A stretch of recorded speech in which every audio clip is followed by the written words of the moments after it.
అదేవిధంగా ఈరోజు బీఆర్ఎస్ నాయకులు రాష్ట్ర వ్యాప్తంగా కూడా కాంగ్రెస్ పార్టీ చేసిన మోసాలు 420 రోజులు అయిందంట పరిపాలనలోకి వచ్చి మేము హామీలు ఇచ్చిన అమలు చేయలేదని కాంగ్రెస్ పార్టీ అవలంబిస్తున్న ప్రజా వ్యతిరేక విధానాల మీద పెద్ద ఎత్తున ధర్నా చేస్తామని చెప్పి ఈరోజు ప్రకటించి అనేక గాంధీ బొమ్మల దగ్గర వాళ్ళు గాంధీ గారి వర్ధంతి సందర్భంగా పూలమాలేసి వాళ్ళు నిరసన వ్యక్తం చేస్తున్నారు.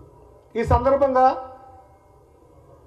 మొన్న జరిగిన సంఘటనలో కిషన్ రెడ్డి గారిని, బండి సంజయ్ గారిని, హరీష్ రావు గారిని కూడా అందరినీ Bharatiya Janata party, BRS, BJP రెండు ఒకటే కాబట్టి వాళ్ళ ముగ్గురిని ఒకటే ప్రశ్నిస్తున్నాం. కిషన్ రెడ్డి గారు, మీరు కేంద్ర మంత్రిగా ఉన్నారు, గత 5 సంవత్సరాలలో మళ్ళీ కేంద్ర మంత్రిగా ఉన్నారు. మీరు ఈ 5 సంవత్సరాల కేంద్ర మంత్రిగా ఉండడం వల్ల రాష్ట్రానికి ఏమైనా ఉపయోగం జరిగిందా? మీరు ఈరోజు పెద్ద పెద్ద మాటలు మాట్లాడుతున్నారు. 1,70,000 కోట్లు ఒప్పందాలు జరిగినాయా? దావోస్లో నిజమా? రాహుల్ గాంధీ ఎట్ట అడుగు పెడతాడు తెలంగాణలో? తెలంగాణ రాహుల్ గాంధీ అడుగు పెట్టకుండా అడ్డుకోండి అని మాట్లాడుతున్నారు. మేము కిషన్ రెడ్డి గారికి ఒకటే సూటిగా ప్రశ్నిస్తున్నాం. మా ఊహ వచ్చినప్పటి నుంచి భారతీయ జనతా పార్టీ కేవలం హైదరాబాద్ మాత్రమే పరిమితమైన పార్టీ. మీ హయాంలో మీరు రాష్ట్ర అధ్యక్షుడిగా ఉన్నప్పుడు ఎదుగు బొదుగు లేకుండా భారతీయ జనతా పార్టీ ఉంది. ఏదో బండి సంజయ్ పుణ్యాన భారతీయ జనతా పార్టీ కొంచెం పికప్లో రాగానే మీరన్నీ పెద్ద పెద్ద మాటలు మాట్లాడుతున్నారు. మీ వల్ల ఈ రాష్ట్రానికి ఏమైనా లాభం ఉందా? మీరు చిన్నప్పటి నుంచి రాజకీయం చేసిన అంబర్పేట కానీ, సికింద్రాబాద్ నియోజకవర్గం కానీ ఈరోజు మూసీ రివర్ ప్రాజెక్టులో మూసీ పునరుద్ధీకరణ చేద్దామని ముఖ్యమంత్రి గారు నిర్ణయం తీసుకుంటే మీరు చిన్నప్పటి నుంచి ఆ మురుగు కంపులో పెరిగి ఆ మురుగు కంపు ఎప్పుడు తిరిగారు కానీ అక్కడ ప్రజలు మంచిగా ఉండాలని కొంచెం కూడా కోరుకోలేకపోయారు. గత 5 సంవత్సరాల మంత్రిగా, ఈ 10 నెలల మంత్రిగా ఏ రోజు కూడా ఒక పెద్ద ప్రాజెక్టు తెలంగాణకి తెచ్చిన చరిత్ర లేదు మీకు.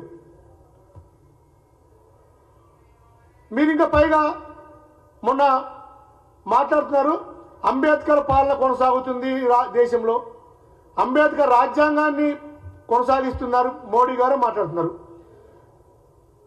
మీ కేంద్ర మంత్రి, మీ అగ్రనాయకుడు అమిత్ షా గారు జగుత్సాకరంగా, చాలా దుర్మార్గంగా అంబేద్కర్ గారిని కించపరుస్తూ మాట్లాడే రోజు కనీసం నువ్వు ఖండించలేకపోయావు. నీకు ఖండించడానికి నోరు రాలా.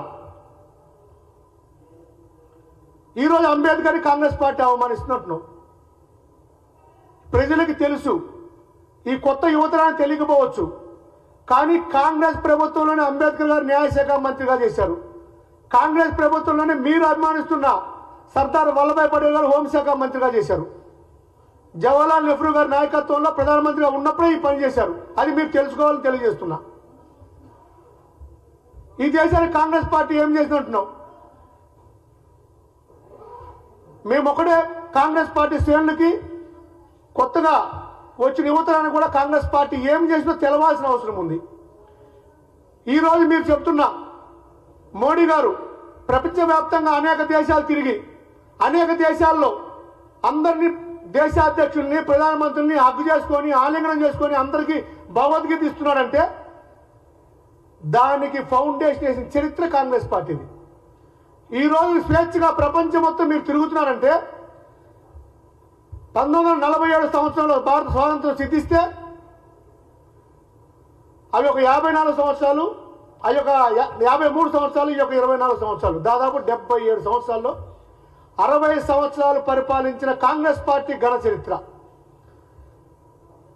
మొట్టమొదటి ప్రధానిగా జవహర్లాల్ నెహ్రూ గారు పంచవర్ష ప్రణాళికల ద్వారా అనేక జాతీయ సంస్థలు ప్రారంభించి ఎల్ఐసి కావచ్చు, అనేక పబ్లిక్ సెక్టార్ యూనిట్స్ పెట్టి బడుగు బలహీన వర్గాలకి ఏ విధంగా ఈ రాష్ట్రాన్ని, ఈ దేశాన్ని, ఈ ప్రాంతం మొత్తం ఏ ప్రాంతం కూడా వెనుకబడకుండా అభివృద్ధి చెందాలని ఒక ప్రణాళిక తయారు చేశారు. కాబట్టి జవహర్లాల్ గారి నెహ్రూ పరిపాలన ఈ దేశానికి మొట్టమొదటి పరిపాలన ఒక పిల్లర్ లాగా పడింది. తర్వాత ఇందిరాగాంధీ గారి పరిపాలన. ఇందిరాగాంధీ గారి పరిపాలనలో కూడా చాలా గరీబ్ హఠావో కావచ్చు, బ్యాంకుల జాతీయకరణ కావచ్చు, అనేక కార్యక్రమాలు చేసి ఈ దేశానికి హరిత విప్లవం ద్వారా దిశానిర్దేశం చేశారు. జవహర్లాల్ నెహ్రూ గారు పంచవర్ష ప్రణాళికల ద్వారా అనేక ప్రాజెక్టులు కడితే ఇందిరాగాంధీ గారు బడుగు బలహీన వర్గాలని చేతునిస్తూ ఆమె పరిపాలన కొనసాగింది. తర్వాత రాజీవ్ గాంధీ గారి పరిపాలనతో సాంకేతిక విప్లవం ద్వారా, గ్రామ స్వరాజ్యం ద్వారా, గాంధీ కోరుకున్న గ్రామ స్వరాజ్యం, పంచాయతీరాజ్కి హక్కులు ఇస్తూ సాంకేతిక విప్లవంలో ఈరోజు సెల్ ఫోన్లు ఇవన్నీ కంప్యూటర్లు వాడుతూ ఇంత ఆర్థిక ప్రగతి సాధించిందంటే ఇంప్రూవ్మెంట్ టెక్నాలజీలో కేవలం రాజీవ్ గాంధీ గారి ముందు చూపు, ఆయన దూరదృష్టితో జరిగింది. తర్వాత పివి నరసింహరావు టైంలో 5 సంవత్సరాలు కూడా ఆర్థిక సంస్కరణలు పెట్టి బంగారం తాకట్టున్న బంగారం నుంచి చాలా బ్యాలెన్స్గా